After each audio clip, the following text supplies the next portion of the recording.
On reprend Bezrat Hashem, le Sifra des Sniuta. On avait commencé la semaine dernière la fameuse introduction du Sifra des Sniuta, sur laquelle il faudra tout le temps revenir pour comprendre l'intérêt et ce qui a été dit sur cette notion du blé et des dérivés du blé. Donc le Sifra des Sniuta, on avait commencé la dernière fois, donc la structure elle est simple, on a 5 chapitres qui sont organisés. Maintenant, le Sifra des Sniuta, comme des parties du Zohar plus complexes, a un langage particulier et un langage compliqué.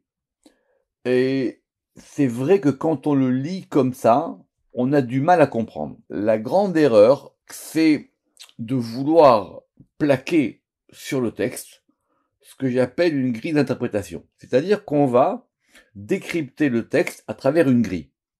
Et cette grille, elle vient d'où? Alors, elle vient en général des commentateurs.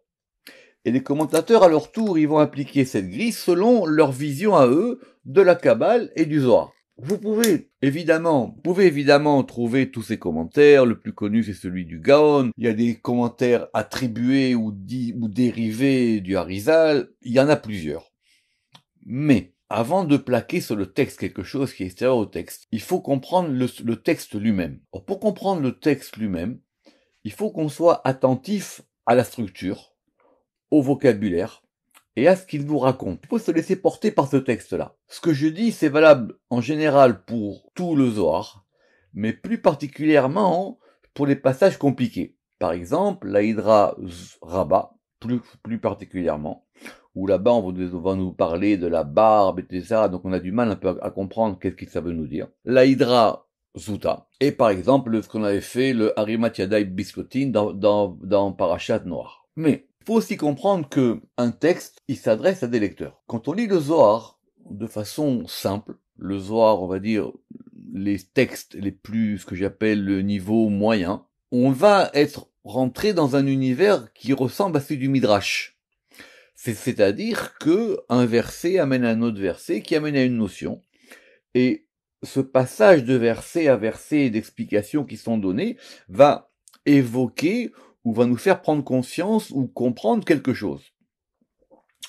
Dans les textes plus compliqués comme ceux qu'on va commencer là dans Sifra des Sniuta, ça marche aussi pareil dans une certaine mesure. C'est-à-dire que le lecteur qui connaît les textes bibliques et les textes midrashiques, il va aussi comprendre certaines choses du texte. Ça va évoquer pour lui des choses, mais le texte va apporter en même temps des choses nouvelles. C'est ce à quoi il faut faire attention. Et c'est ce qu'on va essayer de voir progressivement. Donc, le découpage même du texte, les phrases, il n'est pas facile. Parce qu'effectivement, c'est pas ponctué, il n'y a pas de point et de virgule, donc on ne sait pas quand une phrase commence et quand une phrase s'arrête. Donc, j'ai suivi ici, moi, le découpage du Ramak. Mais ce découpage du Ramak, il fait que si, par exemple, on met le verbe à la fin d'une phrase ou au début d'une autre phrase, ça change tout. Alors, on va y arriver doucement, progressivement, on va rentrer dans ce texte, Léat, Bezrat Hashem. Tana Sifra de Tzniuta, on a enseigné le Sifra de Tzniuta, donc cette notion de Tzniut, qui veut pas dire la pudeur. La pudeur, c'est le sens moderne de la Tzniut. La Tzniut, au départ, c'est quelque chose qui est caché, c'est quelque chose qu'on recouvre, c'est quelque chose qu'on cache, parce que c'est pas donné à tout le monde. On peut pas le dévoiler comme ça. Sifra de Shakil Bematkela, c'est un livre, on a expliqué ça, qui pèse avec une balance. La notion principale qu'on va voir, c'est la notion de balance. C'est-à-dire qu'on a une balance, et cette balance, elle est là pour peser. C'est-à-dire quoi qu'elle pèse? Ça veut dire qu'elle va donner un poids. Mais ça veut dire aussi que la balance, elle peut aussi indiquer des différences de niveau. Et elle peut même, si on agit sur la balance, et pas simplement qu'on regarde les résultats de la balance, elle peut aussi équilibrer. Donc cette notion d'équilibre, elle est fondamentale pour Sifra des Sniuta. Évidemment, on a dit la dernière fois que Sifra des Sniuta, c'était un livre qui était attribué à Yaakov Avinu, au patriarche Jacob, et Jacob, il est lié à ce degré du milieu, ce degré de l'équilibre. De'ad de la hava matkela, parce que avant qu'il n'y ait une balance. Ça veut dire quoi? On va nous décrire maintenant, il y avait un avant et un après de la balance. Qu'est-ce qui s'est passé avant? Qu'est-ce qui s'est passé après? C'est quoi cet avant et cet après? Est-ce que on peut le dater?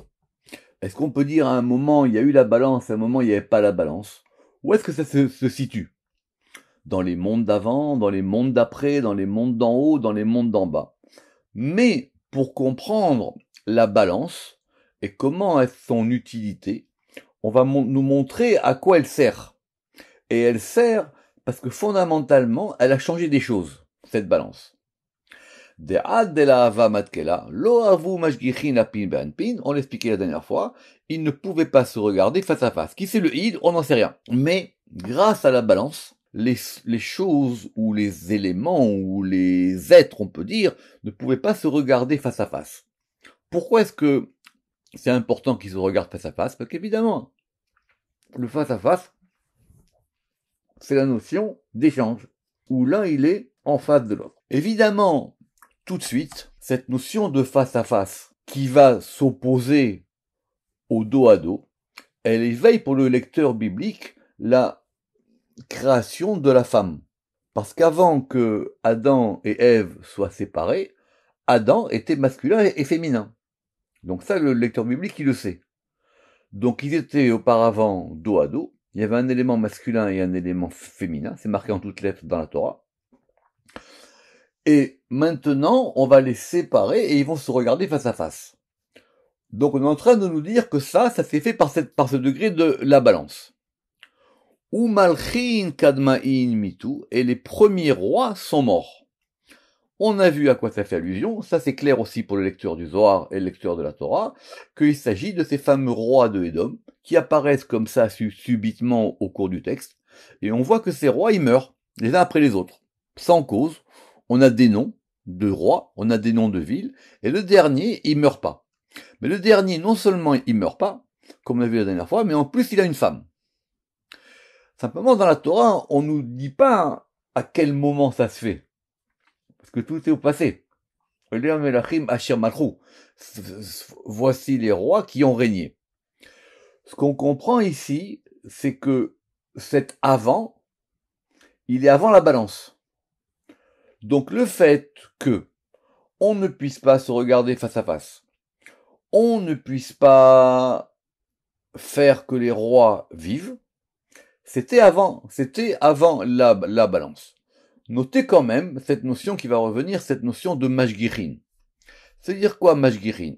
C'est une notion très importante. Alors ça vient de l'hébreu biblique, ça vient du Shirachirim. Et on va retrouver dans le Sifra des Sinuta beaucoup de citations, on va dire, en allusion, du Cantique des Cantiques. C'est un verset qui dit Mashgiach min hachalonot, metzis min harakim. Ça veut dire quoi cette notion de Mashgiach dans le texte du Shirachirim? C'est le fait de regarder. Mais il y a plusieurs verbes en hébreu pour dire regarder, c'est un type de regard particulier. On va dire c'est même scruter.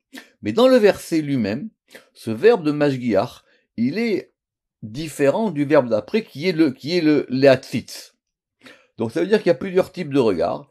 Il y a un premier regard, si on reprend le verset Mashgiach min hachalonot, depuis les fenêtres, et metzitz, et il est metzitz, apparemment il scrute, c'est un regard plus particulier, depuis les harakim, depuis, on va dire, des petits trous qu'il y a dans une clôture ou qu'il y a dans un treillis. Cette notion, elle est de Hashgacha, elle a par exemple été connue parce qu'elle a été, elle a servi à la traduction de la philosophie du Moyen-Âge de ce qu'on appelle la providence. C'est quoi la providence, si on traduit par Hashgacha? C'est un grand sujet sur ça, comment est-ce que c'est venu dans le Moreh Nevuchim du Rambam. On va pas rentrer là-dedans et comment Ibn Tibon, il a choisi de cette traduction-là. J'avais fait un cours sur ça il y a très longtemps. Mais c'est quoi la providence? C'est le fait qu'il y ait une observation divine. Or, l'observation, c'est pas simplement que Dieu y regarde. C'est le fait que par le regard, on agit. Et c'est ce qui fait que chaque être, à n'importe quel degré, le Ramak va le ramener souvent, qu'il y a un midrash qui dit que même une petite herbe qui pousse, si elle ne peut pas pousser, s'il n'y a pas un ange qui lui dit de pousser, fait que tout est placé sous la surveillance et la direction et donc la providence divine. Donc, tant qu'il n'y a pas la balance, on peut pas avoir d'observation face à face. Et les rois sont morts. Veziuneun lo ishtakehu, et alors, le ziuneun, soit on traduit comme venant de ziv, c'est-à-dire ce sont les éclats. Les éclats de qui? Apparemment les éclats des rois. Et leurs éclats ne se trouvaient pas, à savoir que justement, ils n'avaient pas d'éclat. Donc c'est quoi l'éclat? Ça veut dire qu'ils n'ont pas de lumière, ça veut dire qu'ils ne diffusent pas de lumière. Ou soit on dit que ça vient de Zaïn, et donc ça veut dire leurs armes, et leurs armes ne se trouvaient pas. Donc ces rois, ils sont déficients. Ils sont morts, et donc on peut comprendre qu'ils n'ont pas d'éclat, ou qu'ils ne sont pas armés, donc ça veut dire qu'ils ne peuvent pas ni se défendre, ni combattre. Ve'ara izbatelat, et la terre était annulée. C'est-à-dire quoi, la terre était annulée? Apparemment, le degré même de la terre, puisqu'effectivement on a ici le premier élément, on va dire, physique, la terre, enfin en tout cas de la nature, et cette terre-là était dans l'annulation. Donc on comprend bien qu'il y a une époque avant, une époque après, et que cette époque avant donc la balance, elle est effectivement pas très bien, puisque la terre est dans le degré de l'annulation, les rois meurent, et il n'y a pas de providence dans le face-à-face. Donc, cette notion de balance qu'on va commencer maintenant à nous faire comprendre, et qu'effectivement on pourra interpréter comme étant, est-ce que ça par rapport aux sphirotes, par rapport aux lettres, est-ce que c'est des lettres particulières, des sphirotes particulières, mais encore une fois, je vous dis, ça ce sont des choses qu'on va plaquer sur le texte. Le texte il dit pas ça. Le texte il nous dit, il y a une balance. Et pour nous faire mieux comprendre cette balance, on va nous expliquer comment ça fonctionne, et on va donc nous le décrire. Ad, jusqu'à que. C'est quoi le jusqu'à que? Apparemment, ça veut dire juste tout ceci était dans le désordre jusqu'à ce que un événement arrive. Ou plutôt une chose soit en fonctionnement. C'est quoi? Ad, des recha, des chisoufa, des chol kisufin, les vouchés des yakar atkin, va hasin, ay matkela tale ba'atar de la hava, itatekalube, inun de la ishtakehu. Alors, on a donc un premier élément, on va dire physique, jusqu'à ce qu'il y ait une tête. Et cette tête, elle est décrite comme étant Krisoufa des chol kisufin. C'est quoi le kisouf? Ça veut dire ça veut dire désirer ardemment. Ça veut dire le fait d'être attiré par. Donc c'est la tête du désir, de tous les désirs. Évidemment, c'est redoublé. Donc apparemment, il y a un degré de cette tête-là qui représente ce à quoi tout le monde aspire. Les vouchés d'Ikar Atkin, le verbe apparemment, il est placé en fin de phrase, donc c'est une inversion. Et les vêtements, les vouchés, d'Ikar, l'Ikar c'est l'honneur, la gloire, ce qui est précieux. Et que les vêtements d'honneur arrangent. Ça veut dire que c'est cette tête-là qui a arrangé les vêtements d'honneur. Ve'achassin, et elle a fait hériter. Achassin, la traduction que tout le monde donne, c'est le fait de léguer, le fait de donner en héritage, à savoir le fait de transmettre. Ça vient pas du tout de chosen, le fait de renforcer. Qu'est-ce qu'on comprend? Toujours pareil, on reste dans le texte, que il y a une balance. Quand la balance, elle va apparemment se mettre en mouvement, et c'est lié à ce degré d'une tête particulière qui est cette tête de tous les désirs, cette tête-là, elle va arranger les vêtements d'honneur, ce qu'on peut comprendre maintenant, parce qu'on disait que dans le paragraphe d'avant, que les rois, ils n'avaient pas d'éclat, et elle va permettre en même temps la transmission, l'héritage, le fait de léguer. Donc on revient sur la balance. Aïe, matkela. Donc ce terme de matkela, il va revenir, et on aura le terme de matkela et le terme de shakil. Ça veut dire, à savoir l'objet lui-même, la balance, et shakil, le fait de peser. Aïe, matkela. Tale beatar de la hava. Elle est suspendue dans un lieu qui n'était pas. Donc, si on veut maintenant situer cette balance, eh ben on ne sait pas. Alors c'est le grand paradoxe de Sefer du Sifra des Sniuta qu'on retrouve dans d'autres textes, c'est-à-dire qu'on nous décrit une chose de façon paradoxale ou négative. Itate kalube, inun dela ishtakeru, et furent pesés, donc toujours le même champ sémantique, par elle, par cette balance, mais B, c'est un masculin parce qu'en araméen, c'est un masculin aussi, inun dela ishtakeru, ceux qui ne se trouvent pas. Donc, cette balance qu'on va commencer maintenant à nous expliquer, c'est elle, on ne sait pas où elle est, et c'est elle qui va peser tout ou des choses qu'on peut pas comprendre. Évidemment, c'est énigmatique, on continue. Matkela kaim begoufé. Et cette balance, elle se tient littéralement, kaim, elle se tient, elle se maintient. Begoufé, ça veut dire dans son corps, où elle se tient en elle-même. Est-ce que ça veut dire que cette balance, c'est aussi quelque chose de corporel? On pourrait l'interpréter comme ça, et mon frère, c'est comme ça qu'il a expliqué. Ou est-ce qu'on va dire que c'est quelque chose qui marche en soi? La itachad, elle n'est pas saisissable, on peut pas la saisir. Vela itrasé, et elle n'est pas vue. Donc, non seulement ce degré de la balance, il est fondamental par rapport à ce qui se passe avant et après, mais c'est un degré insaisissable et invisible. B seliku ou B salkin, par elle, la balance. Seliku, au passé, il s'est levé. Ou B et par elle, salkin, au présent, il s'élève. Dès là à vous, ceux qui n'étaient pas, ve à vous et ceux qui sont, veillez viennent et ceux qui seront. Donc on a le temps. Et cette balance, elle est là comme un système qui marche au travers de tous les temps réunis, à savoir le passé, le présent et le futur. Ça va nous donner maintenant la première impression qu'on est en train de parler de quelque chose qui remonte même à l'origine de toutes les choses et de toute la temporalité. Ce qui fait que, et la suite nous l'expliquera, ou en tout cas sera en allusion, qu'on peut comprendre maintenant qu'on est en train de nous parler de quelque chose qui va remonter même au principe de la création du monde. Si c'est comme ça, le lecteur attentif de la Bible et du Zohar, il va tout de suite comprendre des choses, où ça va faire allusion à des choses qu'on connaît. Par exemple, les fameux Midrashim que Dieu, avant de créer ce monde, il en a créé d'autres. Simplement, il les a détruits les uns après les autres jusqu'à ce que ce monde-là vienne.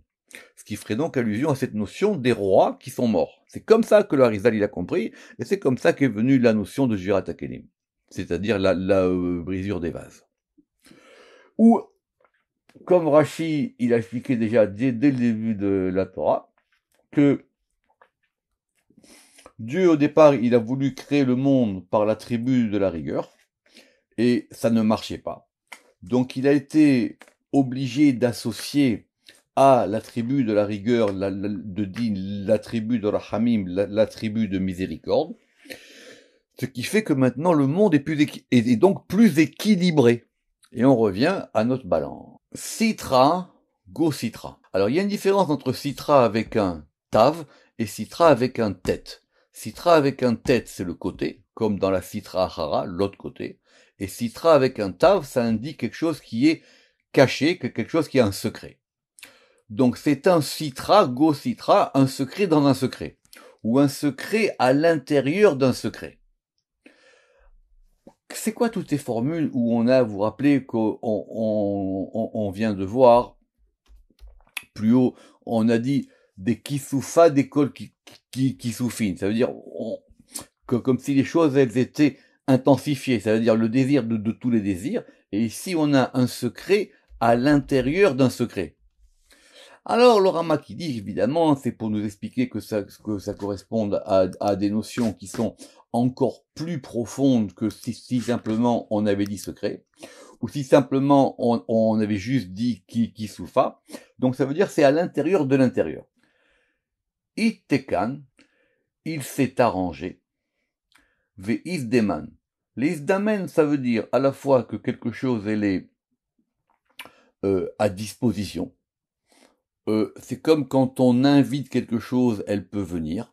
Quand on dit en hébreu que je ne suis pas ami en hébreu moderne, ça veut dire que je ne suis pas joignable, je ne suis pas disponible, je ne suis pas présent, je ne peux pas répondre maintenant. Donc, isdeman, ça veut dire que il s'est arrangé et il s'est invité, ça veut dire qu'il est donc à disposition, bechad gulgalta, dans un crâne. Alors, on vient de parler d'une tête, et maintenant, on nous parle d'un crâne. Donc, on poursuit cette métaphore corporelle, et tout de suite va se poser une grande question, mais pas uniquement dans Tifra Desniuta, à savoir pourquoi est-ce que le Zohar il a besoin de nous donner une structure anthropomorphique. Cette grand sujet de la structure anthropomorphique dans le Zohar, c'est ce qu'on appelle le shiur koma, c'est-à-dire la mesure d'une stature humaine. Et c'est la raison pour laquelle, par exemple, le Ramak, il a inséré son commentaire du Sifra des Desniuta dans le shiur koma. Alors ça manque pas dans le Zohar des fois où on va appliquer des choses très spirituelles et les appliquer à des éléments corporels. On a vu par exemple dans le cours de la semaine dernière, dans les Tikkun Zohar, qu'il y avait des bras, qu'il y avait une tête, qu'il y avait un crâne, qu'il y avait un tronc, qu'il y avait des cuisses. Est-ce que c'est une structure humaine? Sûr que non.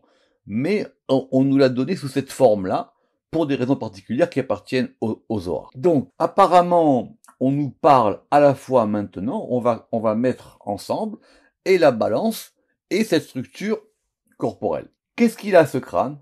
Malia Tala. Il est empli de rosée. Tout de suite, le lecteur biblique, il sait que ça fait allusion à un verset du Cantique des Cantiques où il y a marqué Shiroshi Nimlatal, parce que ma tête, elle est emplie de rosée. Donc on a bien la tête, dont on vient de parler 2 paragraphes plus haut, et on a la rosée. La rosée, le lecteur du Zohar, il sait ce que c'est. La rosée, c'est un influx qui vient directement d'en haut, et qui apporte, et qui est aussi évidemment un influx de lumière céleste et de bénédiction. Mais cette rosée ici, elle est qualifiée. Talia dit Bedolcha. Bedolcha, c'est Bedolach en hébreu, c'est un terme qui vient 2 fois dans la Torah. C'est au début, quand on a ce fameux fleuve qui sort de Éden pour pouvoir abreuver le jardin, et après ça va se séparer en 4 confluents, et dans un de ces confluents ou sous-confluents, il va s'appeler le Bédolar. Et la deuxième fois, c'est quand on va parler de la manne, et cette manne aussi, elle provient d'une rosée céleste, donc ça, effectivement, on est toujours dans le même champ. Et ce Bédolar,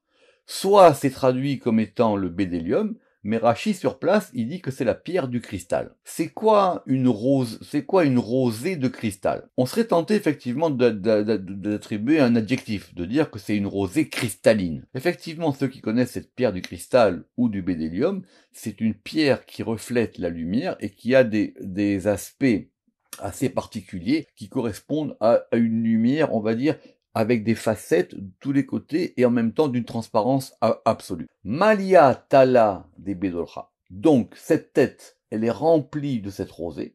Donc, apparemment, une rosée provient d'en haut. Et c'est une rosée extrêmement cristalline, on va dire. Chroma de Avira. Et chroma, c'est la membrane. Effectivement, la membrane, on suit toujours. On a donc la tête. On a maintenant le crâne. Et maintenant, on a la membrane, c'est-à-dire la membrane du cerveau. Et cette chroma, c'est une chroma d'Eavira. C'est une membrane d'air. Ça veut dire quoi?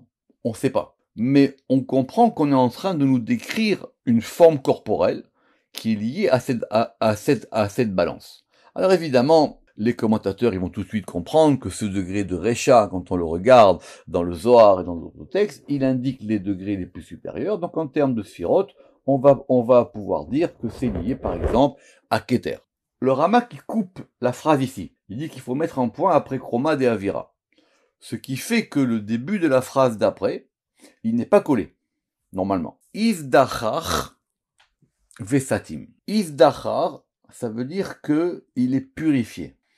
Donc on reste toujours dans cette notion de choses pures, cristallines, de lumière, de rosée céleste. Vesatim, et c'est fermé. Alors encore une fois, le fameux paradoxe de ces textes-là, c'est à la fois purifié, mais en même temps c'est un degré caché. Inun, et ils sont, Amar Nake.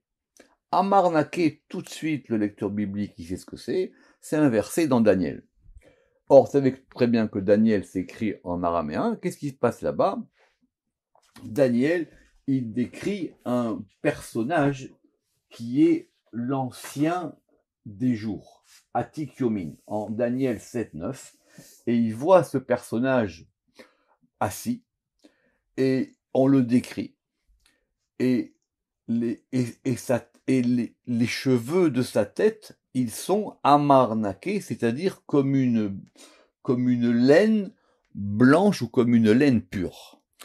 Alors, il n'y a pas marqué ici les cheveux, on peut le comprendre, mais en faisant allusion avec ce verset de Daniel, on est toujours dans cet élément de la tête. Donc on avait dit la tête, le crâne, la membrane et les cheveux.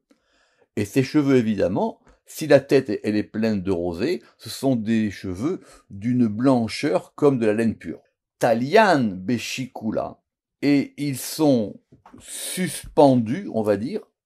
Ces cheveux, ils sont suspendus, donc on voit maintenant presque un visage.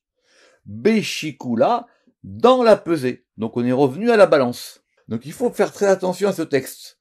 On est en train maintenant d'associer cette notion de balance à la notion de cette tête-là qui correspond à un degré particulier.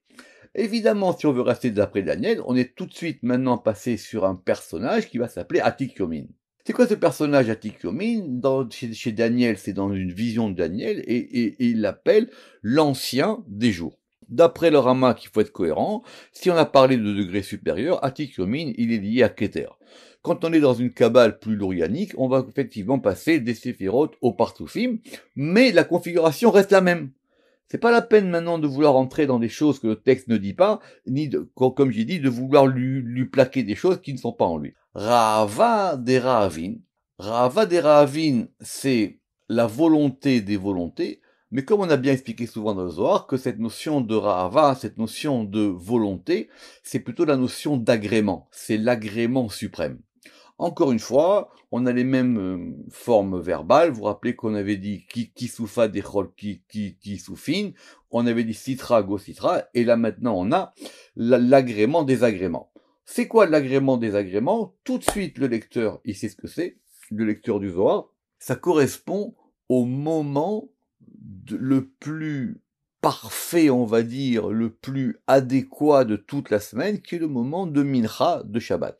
Pourquoi? Parce que le moment de Mincha de la semaine, il correspond au moment de la rigueur. C'est pour ça que c'est lié à Yitzhak. Alors que pendant le Shabbat, ce moment-là, il s'appelle même un Et Ratson. Il s'appelle donc maintenant un moment d'agrément. Le Zohar explique que c'est par exemple pour ça que Moïse, il est mort à ce moment de Mincha de Shabbat. Le roi David aussi. Parce que pour indiquer qu'ils ne sont pas morts par l'aspect du din et de la rigueur dans le monde, mais simplement par un agrément et donc une volonté céleste. Rahava de Rahavin Idgalia. Donc cet agrément des agréments, il est dévoilé. Bitsluta de Tatae, dans la prière des inférieurs. S'il est dévoilé, et que tout ça c'est lié à la tête et à la balance, on voit que maintenant ça va dégager quelque chose. Rappelez-vous qu'on avait dit plus haut le harsin, le fait que ça déléguait, que ça permettait d'hériter, que ça permettait de transmettre. Donc ce moment d'agrément supérieur, il se dévoile, et il se dévoile où? Bitsiluta de Tatae, dans la prière des inférieurs. C'est la première fois que d'abord on voit une distinction entre le haut et le bas, et que on va comprendre que cette configuration, elle est liée aussi à quelque chose qui se passe en bas. Littéralement, Betsiluta de Tatae, ça veut dire quand les inférieurs en bas, c'est-à-dire a priori nous, quand on prie, cette chose-là se dévoile. Donc ça dépend aussi d'une action humaine. Très intéressant parce que alors qu'on aurait pu comprendre que on nous décrivait dans Tifra des Sinuta une configuration métaphysique supérieure cachée, elle est liée aussi maintenant au fait que ça dépend de ce qui se passe en bas. Ashgacha pekicha delanaim. On revient sur la notion de Ashgacha, c'est-à-dire donc cette surveillance, pekiach. Pekiach, ça veut dire quoi? Pekira, ça veut dire que les yeux sont ouverts. C'est-à-dire il y a une attention pleine, c'est pas les yeux fermés. Dela Naïm, qui ne dort pas. Donc, on continue. On avait les cheveux, maintenant on a les yeux. Évidemment, Dela Naïm, le lecteur, il sait tout de suite que ça renvoie à un verset qui dit Ine lo yanum velo ishan shomer Israël, il ne dort pas et il ne somnole pas, le gardien d'Israël. Donc, autrement dit, il y a une surveillance, il y a une providence permanente par cet œil ou ces yeux qui sont ouverts. La preuve, c'est marqué dans la suite, maintenant c'est plus clair, Venatir Tadira, et il garde et il protège constamment. C'est sans interruption. Ce sans interruption, tout de suite, évidemment, il va nous renvoyer ce qu'on a dit plus haut, à savoir que par cette balance, c'est s'élever les choses du passé, du présent et du futur. Donc on est dans un élément au-dessus du temps ou qui comprend tous les temps possibles. Donc il y a maintenant par ce degré-là une providence divine permanente par un œil qui ne se ferme jamais et qui protège tout. Ashgachuta, le même terme qui est revenu maintenant mais sous forme de nom. Ashgachuta des Tatae, donc c'est la surveillance des inférieurs, c'est la version du Ramak, et l'autre version c'est des Tata d'en bas. Donc il y a une surveillance, une providence sur les degrés inférieurs. Ashgachuta, dans une surveillance. C'est quoi une surveillance dans une surveillance? C'est-à-dire que l'un est lié à l'autre, ou c'est avec. Avec une surveillance, Ashgachuta, Dineiru de Ilaha, alors, soit on dit par une surveillance de la lumière supérieure ou de la lumière d'en haut, ou si on fait comme le Ramak, on fait attention au Dineiru, ça veut dire pourquoi est-ce que cette surveillance est dans la surveillance, comme si finalement les deux étaient liés? Parce que il y a une lumière d'en haut. Il y a une lumière supérieure, B, qui est en elle. Donc comme la lumière passe, comme il y a un flux de lumière, que ce flux de lumière, évidemment, il est lié au flux de la vision, que ce flux de la vision, il est lié aussi à la rosée, comme on a vu plus haut, il fait qu'il y a quelque chose qui se passe tout le temps. On est en train de nous décrire un visage, un flux de lumière et une balance qui va influer tout le temps sur les hommes. Mais on a dit Bitsiluta de Tatae, on a rajouté par la prière de ceux qui sont en bas. Ça dépend comment on place la virgule ou pas. On va dire soit en elle, ou soit on met le en elle à la phrase d'avant. Trin Nugvin. Trin Nugvin, ça veut dire deux trous, deux orifices, des pardaska. Ce terme de pardaska, c'est un peu particulier. C'est un terme qu'on trouve dans la Gemara. C'est un terme qui est expliqué par Tosfot. En général, c'est un vestibule, c'est un conduit. Mais tout le monde a compris ici qu'il s'agissait du conduit nasal. Donc c'est le nez. Donc ce sont les deux orifices du nez. Donc on continue toujours dans notre description du visage. Donc on a les deux orifices du nez. Donc si on reprend maintenant la tête, elle est d'en haut, elle représente le désir suprême. Après, elle est pleine d'une rosée cristalline. On a un œil ou des yeux qui éclairent en permanence. Et on a maintenant des orifices. C'est quoi un orifice? C'est-à-dire, c'est le fait qu'il y ait quelque chose qui permette de faire sortir, de passer quelque chose. Trinugvin des pardaska. Et qu'est-ce qui se passe par ces deux orifices des narines? Des itar rucha lechola, qui éveille, ou par lequel est éveillé, le rucha. Alors on avait avira qui était l'air, et maintenant on a rucha. Rucha c'est quoi? Rucha c'est le vent, c'est l'esprit. Rucha lechula, un esprit pour tous. Autrement dit, si on continue maintenant dans cette description de ce visage, c'est par le nez, les orifices du nez, que sort l'esprit, ou le vent, mais plus l'esprit, on va dire, une espèce de souffle, qui est donné à tous. Or, évidemment, tout le monde sait que quand Dieu il a créé l'homme, il a insufflé l'âme divine par le nez. Vaïpar neshama be'apav. Et il a soufflé l'âme dans son nez. Donc ici, maintenant, c'est quelque chose qui va procurer esprit, rosée, lumière et providence pour tous les mondes. On reprendra la prochaine fois. Baruch Adonai Le'olam. Amen ve Amen.